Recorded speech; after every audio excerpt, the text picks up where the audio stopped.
Assalamualaikum warahmatullahi wabarakatuh. Yang terhormat Bapak Ibu dosen penguji ujian kinerja, perkenalkan nama saya Nur Anifan Eskom dari SMA Negeri 1 Sindue Tobata, peserta PPG Guru Tertentu tahap 1 tahun 2025, LPTK Universitas Negeri Makassar, bidang studi informatika dengan NIM 259012495019. Ini KTP saya. Dan ini bukti lapor diri saya. Sebagai keabsahan bahwa data yang saya kirim adalah benar. Terima kasih. Wassalamualaikum warahmatullahi wabarakatuh. Assalamualaikum warahmatullahi wabarakatuh. Waalaikumsalam warahmatullahi wabarakatuh. Bagaimana kabarnya di hari ini? Baik, Bu. Alhamdulillah. Sebelum kita mulai materi hari ini, satu orang pimpin doa dulu ya. Ketua kelas, Razak. Teman-teman, sebelum kita belajar, mari kita berdoa. Berdoa dimulai. Berdoa selesai. Jadi ibu absen dulu ya. Dengar dulu. Salsa Nur Aulia. Ican. Alfriani. Muhammad Alfis. Oke, berarti satu orang sakit. Ya, sebelum kita mulai, kita ice breaking dulu. Ada saya tahu ada yang ice breaking, yang punya ice breaking? Oke, Bu Asti, silakan mungkin kita ice breaking. Oke, saya mulai ya. 1, 2, 3. Buka tutup, bertepuk tangan. Buka tutup, peluk tangan lagi. Digulung-gulung, lalu tersenyum. Digulung-gulung, tawa. Oke, sebelum lanjut ke materinya, ada yang masih ingat materi sebelumnya? Apa ya, Cak? Tentang algoritma dan pemrograman di bagian B terkait berpikir komputasional. Iya, terkait berpikir komputasional. Ada yang tahu apa itu berpikir komputasional? Ibu, ya, berpikir komputasional adalah berpikir seperti seorang ilmuwan atau berpikir kritis. Oke, berikan kelas untuk teman-teman. Apakah semua informasi yang kita dapatkan melalui media sosial itu betul atau tidak? Tidak. Kenapa? Karena tidak semua informasi yang kita temukan di internet itu dapat dipercaya dan belum tentu semuanya itu benar. Ya, kok. Hoax. Ya. Kenapa informasi yang tidak benar lebih cepat tersebar dibanding yang fakta? Biasanya informasi yang hoax itu dirancang lebih dramatis, emosional sehingga menggugah emosi audiensnya. Jadi boleh menjadi percaya sama. Oke, beri aplaus untuk teman-teman. Ya, di materi ini ada berpikir kritis dan dampak sosial informatika. Pengantar berpikir kritis di dunia sekitar. Ya. Terus ada di sini tujuan pembelajaran. Ya, boleh Fajar bisa bacakan dulu tujuan pembelajaran. Peserta didik mampu menjelaskan pentingnya berpikir kritis. Berpikir kritis harus jelas konteksnya. Ya, tujuan pembelajaran kita ini ya seperti peserta didik mampu menjelaskan pentingnya berpikir kritis serta memahami bahwa berpikir kritis apa yang dimaksud dengan berpikir kritis? Ada yang tahu?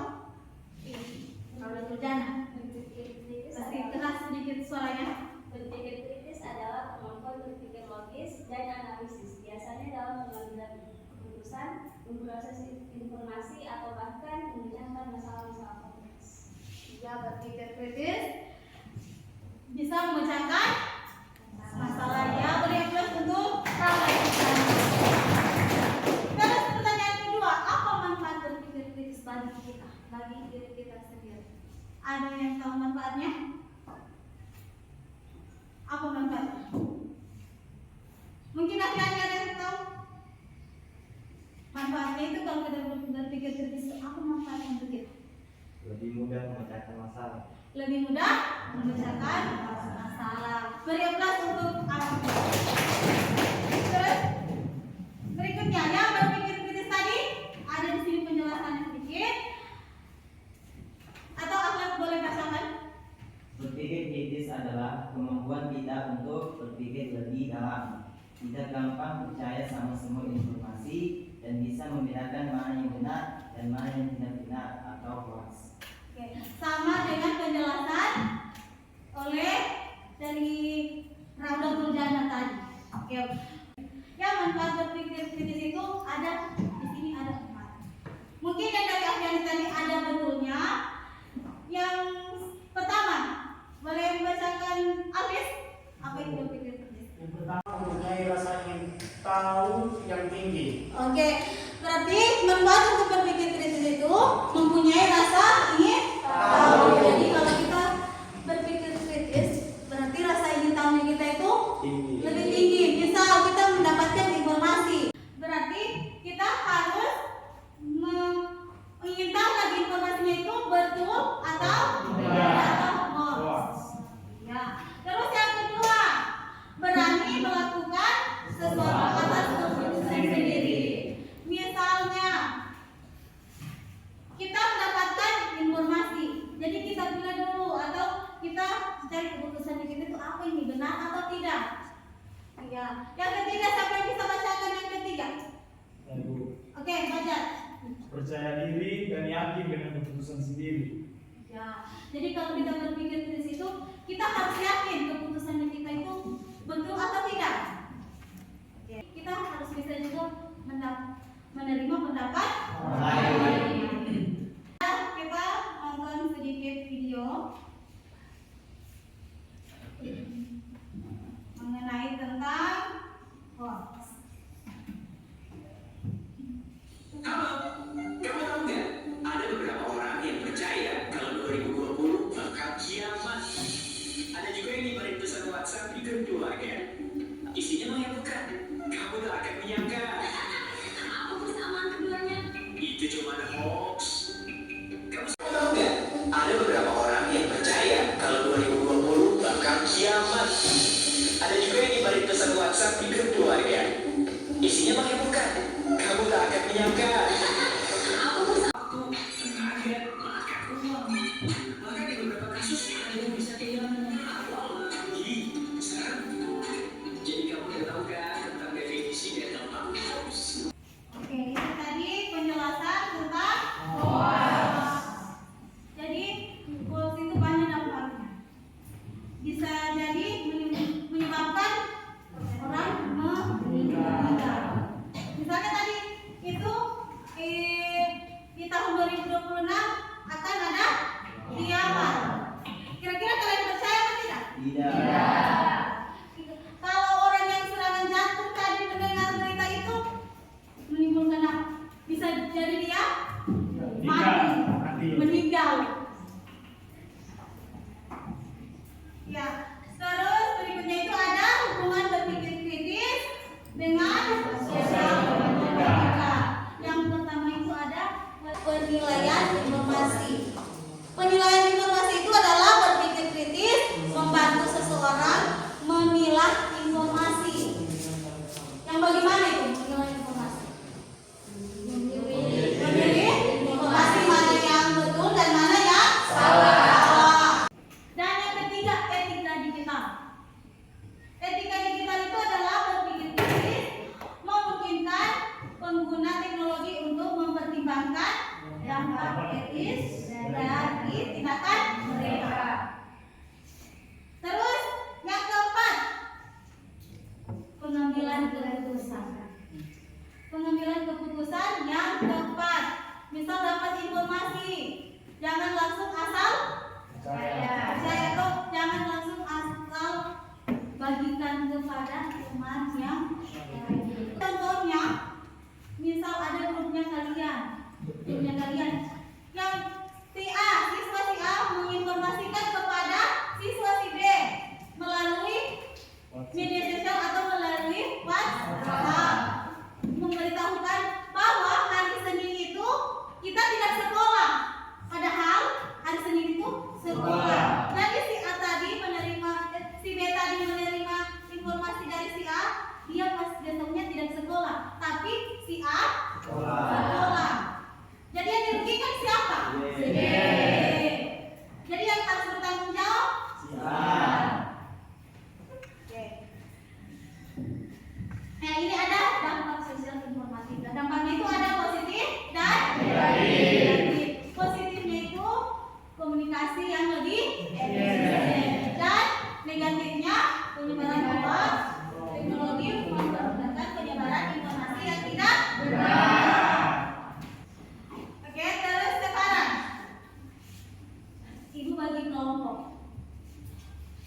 Oke, kelompok 1 sampai kelompok 4. Di sini kelompok 1, kelompok 2, di belakang kelompok 3, dan di sini kelompok 4. Oke, silakan per kelompok.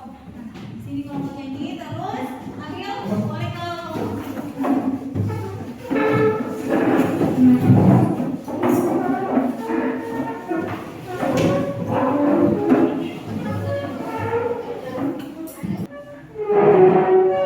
nanti tugasnya ibu jelaskan sedikit dulu.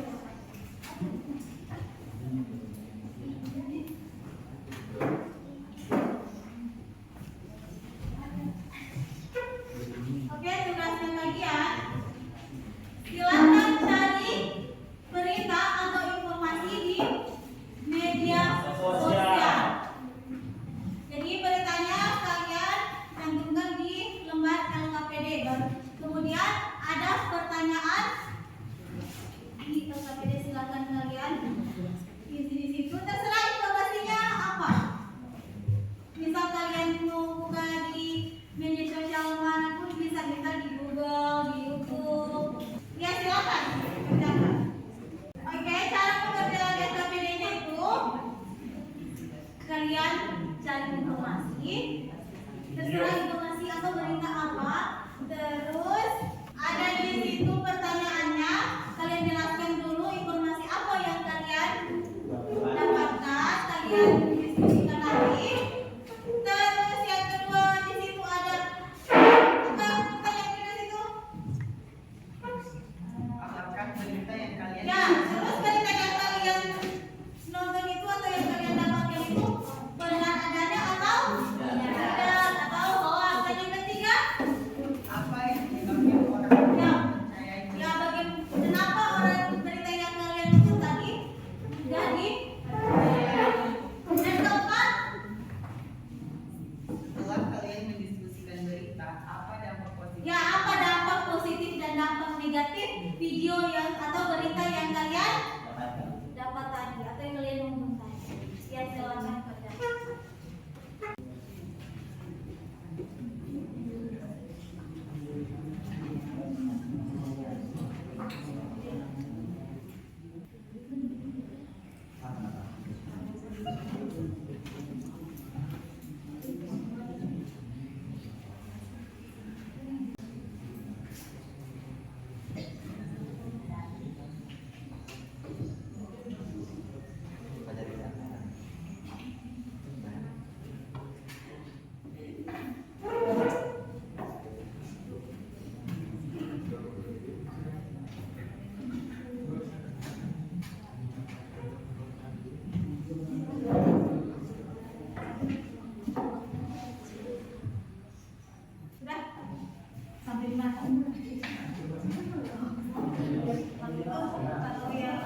kelompok 1 atau kelompok pertama ingin mempresentasikan sebuah hasil kerjasama atau diskusi kami sebagai anggota kelompok 1 terkait dengan berita hoax. Nah, sebelum lanjut ke isi pembahasan, sekedar informasi teman-teman bahwasannya berita yang kami dapatkan itu melalui media sosial atau YouTube.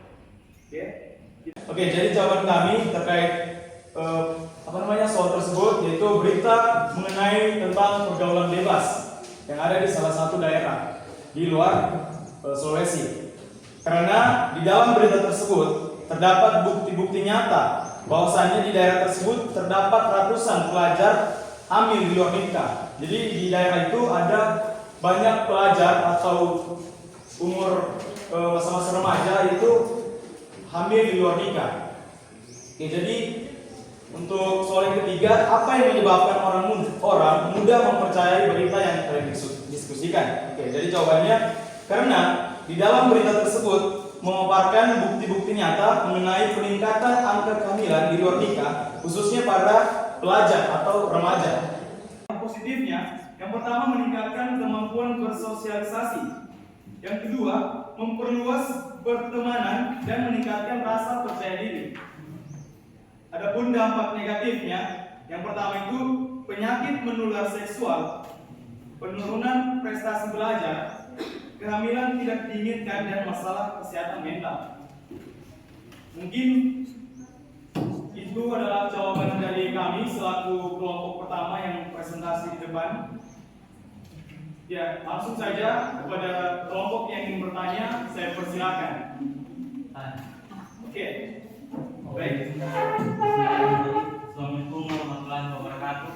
Waalaikumsalam warahmatullahi wabarakatuh. Nama sama semoga kami dari kelompok 3. Saya ingin bertanya, bagaimana cara mencegah pergaulan bebas, terutama di kalangan masyarakat? Baik. Terima kasih. Baiklah, saya ingin menjawab pertanyaan dari kelompok 3. Cara mencegah pergaulan bebas memerlukan pendekatan komprehensif yang melibatkan keluarga, sekolah, masyarakat, dan individu. Pendidikan karakter yang kuat, komunikasi terbuka dalam keluarga, pengawasan yang tepat, kegiatan positif, dan edukasi kesehatan reproduksi.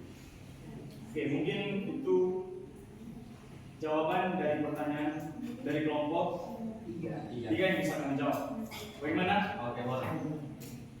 Mungkin sekian dari penjelasan terkait dengan berita hoax yang kami temukan. Jika tidak ada lagi, saya akhiri. Assalamualaikum warahmatullahi wabarakatuh. Waalaikumsalam warahmatullahi wabarakatuh. Yang berikutnya, kelompok 2. Kelompok 2 sudah siap? Siap. Oke. Silakan yang mewakili kelompok 2. Siapa? Assalamualaikum warahmatullahi wabarakatuh.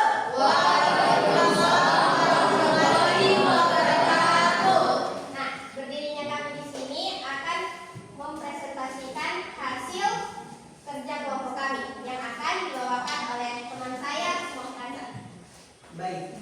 Jadi berita yang kami ambil tentang aplikasi yang hanya modal review barang dan branded tapi bisa dapat cuan. Nah,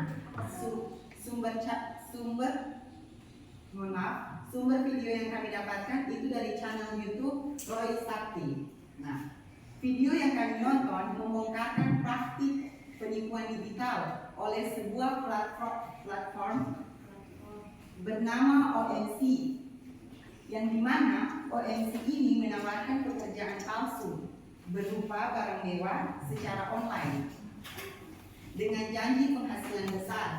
Namun, sistem ini diduga kuat sebagai skema Ponzi, yaitu sistem tipu-tipu yang menggulung uang dari anggota baru untuk membayar anggota lama.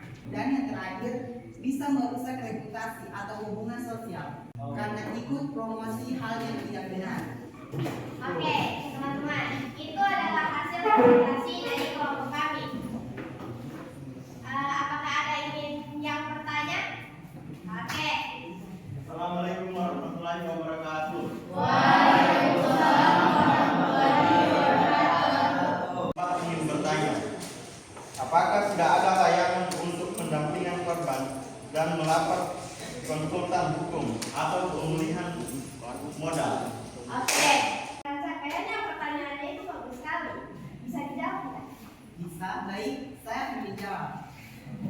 Jawabannya ya, sudah ada layanan pendamping untuk korban ONC. Korban bisa melapor ke OJK Sulawesi Tengah melalui Satgas Pasti. Nah, dari sini teman-teman, kami ambil ini aplikasinya ada bisa dibilang menyangkut ke Sulawesi Tengah. Jadi mungkin teman-teman di sini ada tidak yang ikut aplikasi? Yang ada. Ada. Siapa? Oke, yang itu kita OAS. Oke, mungkin itu saja yang dapat kami sampaikan. Kami akhiri. Assalamualaikum warahmatullahi wabarakatuh. Waalaikumsalam warahmatullahi wabarakatuh. Ya, benar-benar untuk Berita tersebut berisi tuduhan bahwa ijazah yang digunakan oleh Presiden Jokowi, khususnya ijazah dari UGM, adalah palsu. Berita ini biasanya menampilkan klaim dari narasumber tertentu, tapi tidak selalu disertai bukti yang sah atau tidak diverifikasi. Jadi bagaimana kalau kelompok dua? Oke. Mungkin itu saja presentasi dari kami. Kami tutup dengan mengucapkan Subhanallah Wassalamualaikum warahmatullahi wabarakatuh. Waalaikumsalam warahmatullahi wabarakatuh. Berarti berita yang diangkat di kelompok kita tadi belum betul benar dan belum betul benar. Oke, ya dari semua kelompok sudah tampil presentasi.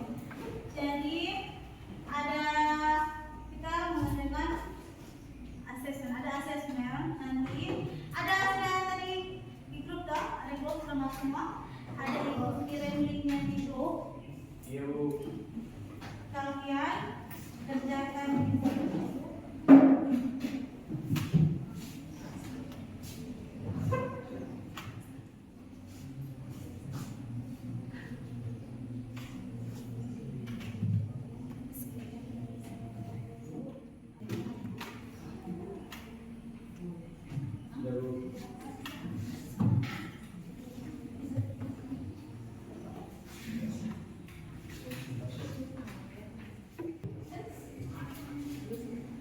Oke, sudah? Sudah, Bu.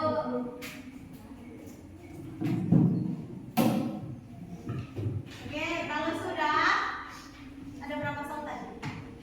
5. Ya, kalau sudah selesai, kita lanjut. Pembelajaran hari ini, bagaimana tanggapannya kalian? Menyenangkan di bagian mana? Bagian mananya yang kalian menyenangkan? Diskusi. Diskusi kelompok. Kenapa? Ada yang diskusi, ada yang presentasi, ada yang diskusi, ada yang presentasi. Kalau presentasinya kenapa? Karena kita bisa banyak tahu kayak info-info penting kalau itu berita itu sebenarnya fakta. Karena kan biasa kita pikir, saya rasa itu menurut saya fakta, tapi pas dibicarakan itu ternyata hoax. Oke. Kalau pada tanya apa? Di diskusi. Iya. Kenapa? Karena kita bisa lebih berinteraksi dengan teman-teman sekelompok. Kesimpulannya materi tadi. Ada yang bisa menyimpulkan kan? Ya, Ican. Jadi teman-teman, Ican boleh berdiri dan kasih. jadi teman-teman yang dapat saya simpulkan dari pembelajaran kita dari awal tadi, bahwasannya berpikir komputasional adalah bagaimana cara kita mengevaluasi, menganalisis, menyimpulkan sesuatu sebelum mengambil sebuah tindakan. Nah, ini berkaitan juga dengan kehidupan kita sekarang di era teknologi, yang mana kebanyakan interaksinya melalui media sosial. Dan terkadang informasi yang kita dapatkan itu tidak semuanya benar. Maka dari hal ini, ketika kita menerapkan sikap berpikir komputasional atau berpikir kritis, maka kita tidak akan mudah terpengaruh dengan berita-berita yang belum tentu kebenarannya atau hoax. Dan mungkin itu saja dari saya. Terima kasih. Oke, berangkat dulu. Masih ada lagi? Kesimpulannya yang dapat saya ambil itu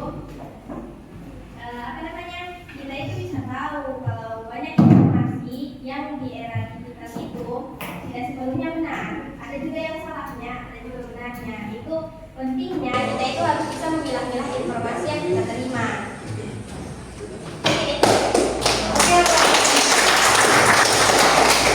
Ya, jadi kesimpulannya di materi sekarang kita bisa menyimpulkan mana yang benar dan mana yang salah. Terus kita bisa cari informasi atau ada mendapatkan informasi, jangan langsung dipercaya. Cari tahu lagi apa itu informasi betul atau tidak. Jadi jangan main asal, oh iya informasi ada tadi berikan tentang ini, langsung sampaikan kepada teman atau share kepada teman. Jadi cari tahu dulu lebih dalam, oh informasi ini betul atau tidak. Jangan sudah kita informasikan, sudah banyak kita sampaikan kepada teman, ternyata materi berikutnya, pertemuan berikutnya, yang materi berikutnya ada dan prinsip dasar. Masih tetap juga ada berpikir kritis. Tapi kita di sini ada artinya dan prinsip dasar. Apa? Oke. Berpikir kritis itu kita sebenarnya dari anak-anak sudah dilatih untuk berpikir kritis. Pelajaran di kelas 1 kan ada juga berpikir kritis. Sampai kalian selesai berpikir kritis itu masih tetap kalian gunakan. Selain di sekolah, di masyarakat juga berpikir kritis itu harus kalian gunakan juga. Oke? Ya, ini pertemuan di minggu depannya ada pengantar berpikir kritis dan arti dan prinsip dasar. Oke? Jadi kita tahu berpikir kritis itu. Nah, ya. Sebelum materi kita sampai di sini, sebelum Ibu akhiri materi, ada yang bisa pimpin doa? Ayo. Oke. Silakan pimpin doa, Fajar. Baik teman-teman, mengakhiri pembelajaran kita hari ini, marilah kita berdoa bersama. Semoga apa yang diajarkan kita hari ini bermanfaat di kehidupan selanjutnya. Berdoa dimulai.